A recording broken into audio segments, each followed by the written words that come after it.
এই মেয়ে, তুমি এত গভীর জঙ্গলের মধ্যে একা একা কি করছো?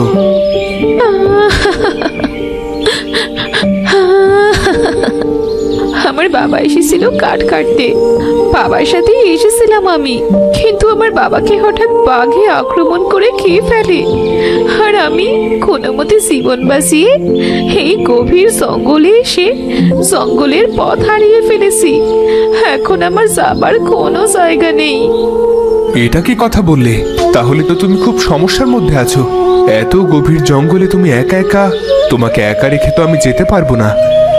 কিন্তু আপনি কি, আপনি বা কেন এই জঙ্গলের ভেতরে এসেছেন? আমি পঞ্চগড়ের রাজা। আমি এসেছিলাম এই জঙ্গলে হরিণ শিকার করতে। ও আচ্ছা, তাই বলুন। আমি তো ভয় পেয়ে গিয়েছিলাম। আপনি যেহেতু রাজা, আপনি তো আমাকে একটু সাহায্য করতেই পারেন। কি বলেন মহারাজ? মেয়েটা তো খুবই সুন্দরী, একে আমার ভীষণ পছন্দ হয়েছে। এই আমার রানী হবার যোগ্য। হ্যাঁ হ্যাঁ, সেটা তো অবশ্যই। কি সাহায্য করতে পারি তোমায়, বলো। আমাকে দয়া করে এই জঙ্গলের পথটা পার করে দিবেন। তোমার যদি আপত্তি না থাকে তাহলে তুমি আমার সাথে আমার প্রাসাদে যেতে পারো। তোমাকে আমার খুব পছন্দ হয়েছে। আমি তোমাকে আমার রানী বানাতে চাই। আমার যেহেতু কেউ নেই, তাই আপনার সাথে যেতেও আমার কোনো আপত্তি নেই। তাছাড়া আপনাকেও আমার খুব পছন্দ হয়েছে। আচ্ছা চলো, আমরা বরং প্রাসাদে ফিরে যাই। আজ আর শিকার ধরবো না।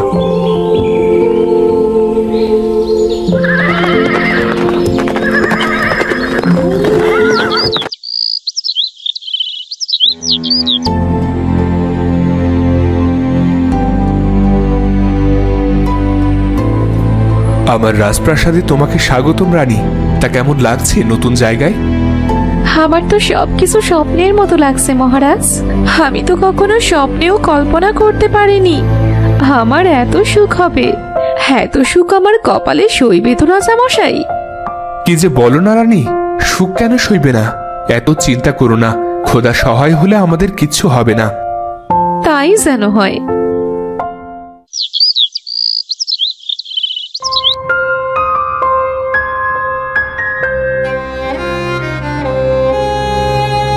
একি রানী, তুমি এমন আনমনে বাইরে তাকিয়ে কি দেখছো? আসলে মহারাজ, আমি আজকে একটা ভীষণ খারাপ স্বপ্ন দেখেছি, তাই একটু খারাপ লাগছে। তা কি এমন স্বপ্ন দেখলে যে এতটা খারাপ লাগছে? আসলে মহারাজ, আমি স্বপ্নে দেখেছি আপনি আমাকে অনেক দূরে রেখে চলে গেছেন, তাই মনটা খারাপ লাগছে। ধুর পাগলি, তোমাকে রেখে আমি কোথায় যাব? কিন্তু কিন্তু কি মহারাজ, আপনাকে এমন দেখাচ্ছে কেন? আমি আজই দেশ ভ্রমণের জন্য বাইরে যাচ্ছি। তোমাকে আগে বলিনি মন খারাপ করবে তাই। দেখেছেন দেখেছেন মহারাজ, আমি স্বপ্নে ঠিকই দেখেছি। না রানী, আমি কি তোমাকে একেবারে রেখে চলে যাচ্ছি নাকি? আমি কিছুদিনের মধ্যেই ফিরে আসব। আপনি কিন্তু তাড়াতাড়ি ফিরে আসবেন। হ্যাঁ রানী, আমি খুব শিগগিরই ফিরে আসব।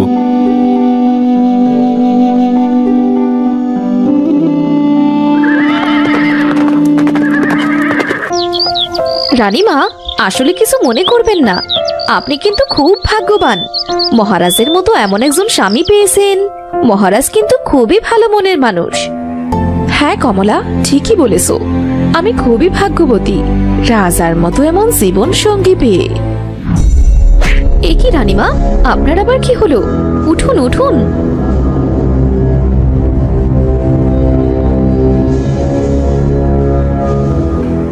সুসংবাদ আছে, রানী তো মা হতে চলেছে।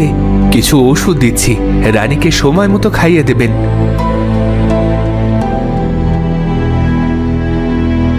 রানীমা শুনেছেন, আপনার তো কপাল খুলে গেছে। আপনি তো মা হতে চলেছেন।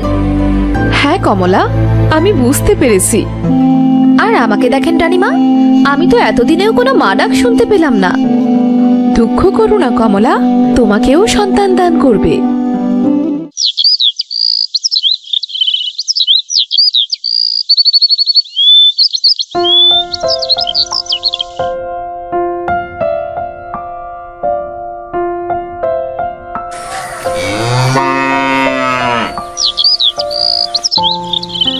বাবা, তুমি তো ছোট্ট পুষ্কু, তোমার বাবা প্রাসাদে নেই, দেশ ভ্রমণের জন্য বাইরে গেছেন।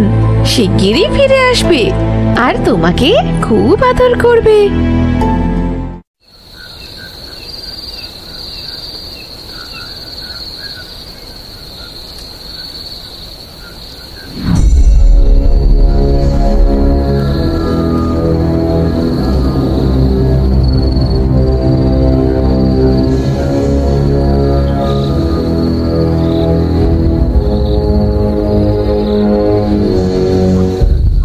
শুনছো, আমাদের তো কোনো বাচ্চা হয় না। আমি রানীর এই বাচ্চাটাকে চুরি করে এনেছি। তুমি একে আমাদের ঘরেই মানুষ করবে, বাইরে বের হবে না। কিন্তু রাজা যদি এসে বুঝতে পারে তার বাচ্চা আমরা চুরি করেছি, তাহলে আমাদের ঘাড় গর্দান দেবে। আরে কখনো বুঝতে পারবে না।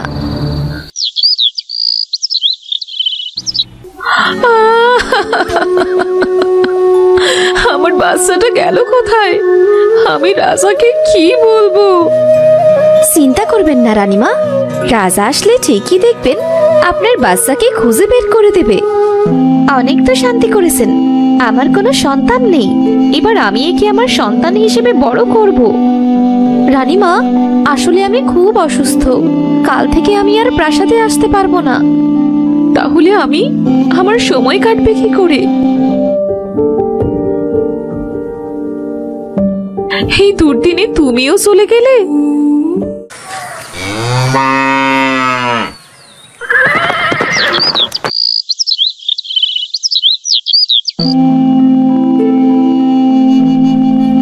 এ কি রানী, তোমার এই অবস্থা কেন? কি হয়েছে তোমার? সব ঠিক হয়ে যাবে রানী, চিন্তা করো না। খোদা যদি সহায় থাকেন তবে আমাদের বাচ্চাকে অবশ্যই আমরা ফিরে পাবো।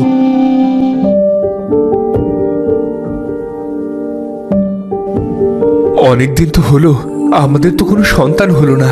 তার জন্য আমি প্রাসাদে একটা অনুষ্ঠান করতে চাইছি। সেটা ভালো বুঝেন সেটা করেন মহারাজ, আমার আর কিছু ভাল লাগছে না।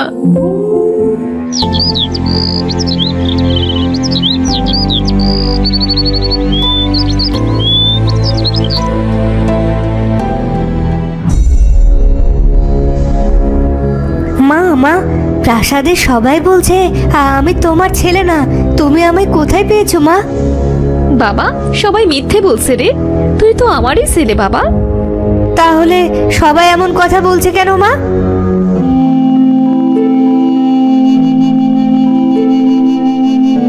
এই যে বাবা, এইদিকে আসো তো। তোমার নাম কি আর কোথায় থাকো? বাবু, আমার নাম বাবু। মা আদর করে বাবু বলে ডাকে। কার সাথে এসেছো? আমার মায়ের সাথে রানীমা। কে তোমার মা?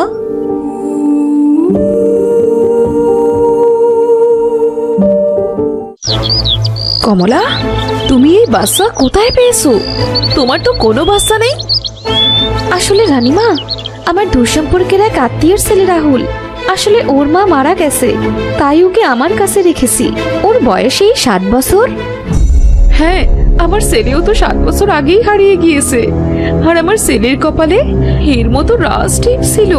সত্যি করে বলো কমলা, এই ছেলে তুমি কোথায় পেয়েছো আর কতদিন একে কোথায় রেখেছিলে? কি হয়েছে রানী, কি নিয়ে কথা বলছো তোমরা? মহারাজ দেখেন না, এটা আমার ছেলে।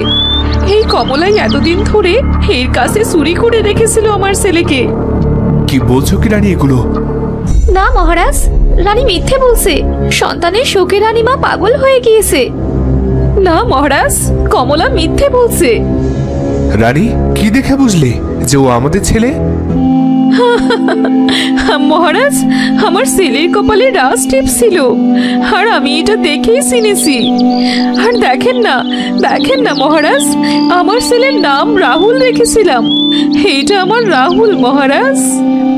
শান্ত হও রানী, এ যদি আমাদের ছেলে হয় তাহলে অবশ্যই এরা সাজা পাবে। মহারাজ, এবার আমরা আসি। দাঁড়াও দাসী, এত ব্যস্ত কেন? বাড়ি তো অবশ্যই যাবে। বাবা, তুমি কি সত্যি তোমার মায়ের ছেলে? তা তো জানি না, তবে মা আমাকে ঘর থেকে কখনো বের হতে দিত না। আর একদিন মা আর বাবা ঝগড়া করছিল, তখন বাবাকে বলতে শুনেছিলাম রাজার কাছে মায়ের কি যেন একটা চুরির কথা বলে দেবে। আসলে রাজা, ও আপনাদেরই ছেলে। আমার কোনো সন্তান ছিল না, আর রানীর সুখও আমার সহ্য হতো না, তাই আপনাদের ছেলেকে চুরি করেছিলাম। আয় আমার সোনা, আমার কোলে আয়। মহারাজ, মহারাজ ক্ষমা করবেন মহারাজ, আমি ভুল করে ফেলেছি। ক্ষমা করুন মহারাজ, আমাকে ক্ষমা করুন। এতদিন আমার সন্তানকে আমাদের থেকে দূরে রেখেছো, তোমাদের কোনো ক্ষমা নেই। সারা জীবন তোমরা ওই অন্ধকার কারাগারে বন্দি থাকো। রানীমা, অন্তত আপনি ক্ষমা করুন না আমাদের। প্রহরীরা তাদের দুজনকে কারাগারে নিয়ে যায়, আর সেখানে সারা জীবনের জন্য তারা বন্দী হয়ে যায়। তো বন্ধুরা, ভিডিওটি কেমন লাগলো? যদি ভালো লাগে চ্যানেলটি সাবস্ক্রাইব করে বেল আইকনটি বাজিয়ে দিও। দেখা হচ্ছে পরের ভিডিওতে। ধন্যবাদ।